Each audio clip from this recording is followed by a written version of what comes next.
So, picture this. You look out at a giant cluster of stars. You'd expect to see some kind of order, right? Like a perfectly choreographed cosmic ballet where all the stars age in sync. But what happens when some of those stars just refuse to follow the steps?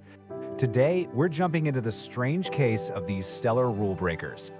And this really gets us to the heart of the mystery. I mean, think about it. Imagine a family where everyone was born on the exact same day, but one of them looks decades younger than everybody else.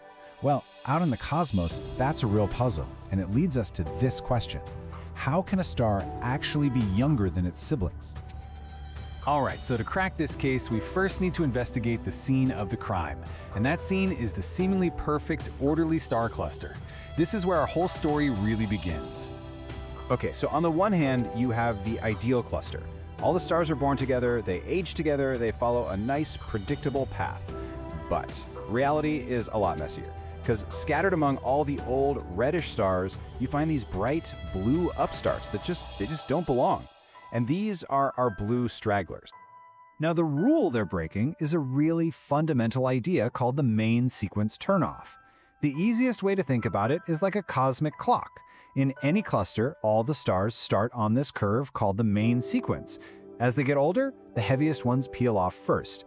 And that point where they turn off tells us exactly how old the entire cluster is. And this is where things get weird. Blue stragglers completely ignore this logic. They're sitting way past the turnoff point in a zone that should only be for much younger, much more massive stars. It's like a cosmological impossibility. Or is it? To solve this puzzle, it turns out we've been asking the wrong question the whole time. The secret isn't actually about age. Nope, it's all about mass, a case of mass deception. And here is the big reveal. Blue stragglers aren't young at all. They're just as ancient as all their neighbors. But somewhere along the way, they went through this kind of stellar rejuvenation. They managed to pack on a whole bunch of extra mass.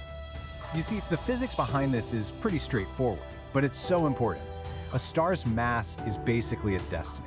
The more massive a star is, the hotter it's going to burn and the bluer it's going to look. So by gaining all this extra mass, these old stars are basically wearing a disguise, masquerading as cosmic youngsters. Well, this leads us to the next, very obvious question, right? If they didn't start out with all this extra mass, where in the universe did it come from? It's not like there's just free mass floating around for the taking. And the answer, it turns out, is hiding in plain sight, in these cosmic partnerships that most stars actually have.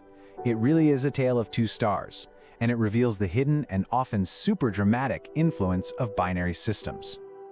You know, we tend to think of stars as being loners, kind of like our sun. But the truth is, most stars are born with a companion.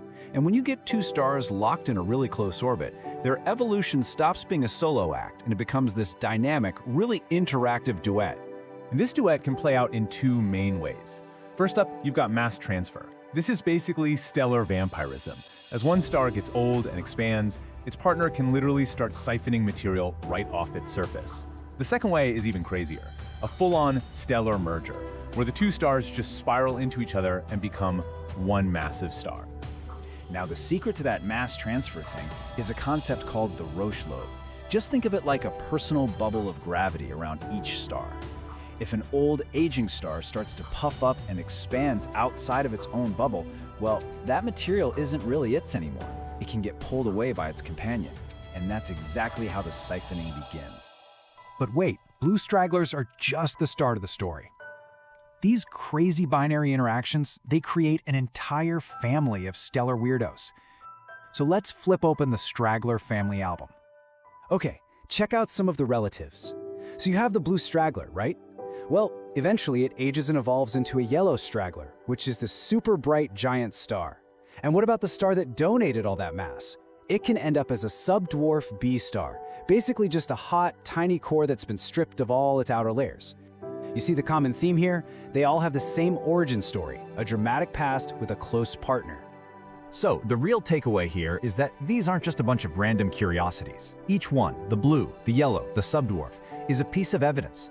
They're like these visible fossils that tell us about a dramatic interaction that happened between two stars a long, long time ago. And you know what's really interesting? Where these stars live makes a huge difference. In these sparse open clusters, it's mostly that slow dance of mass transfer. But if you go into a really dense, chaotic, globular cluster, bam! Direct stellar collisions become a much more common way to make these things. The environment really does shape the story. Okay, so this is all really cool, but why do we spend so much time studying these oddballs? Well, it's because figuring them out actually forces us to rewrite some of the fundamental rules we thought we knew about how the universe works. And the impact is huge. I mean, for starters, if you don't account for blue stragglers, you can get the age of an entire star cluster totally wrong. They change how we interpret the light coming from whole galaxies, they challenge and they help us refine our most basic theories of how stars live and die. When you boil it all down, this is why they matter so much. Every single blue straggler is like a bright, flashing signpost. It's pointing to a hidden history of interaction. And it reveals just how powerful and widespread the influence of companion stars is across the entire cosmos. Which leaves us with one last, kind of provocative thought.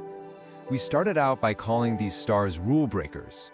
But if their creation is just a natural, common result of how binary stars evolve, and we know that most stars have partners, it kind of makes you wonder, what does a normal star's life even look like? Maybe these oddballs are a lot more normal than we ever thought.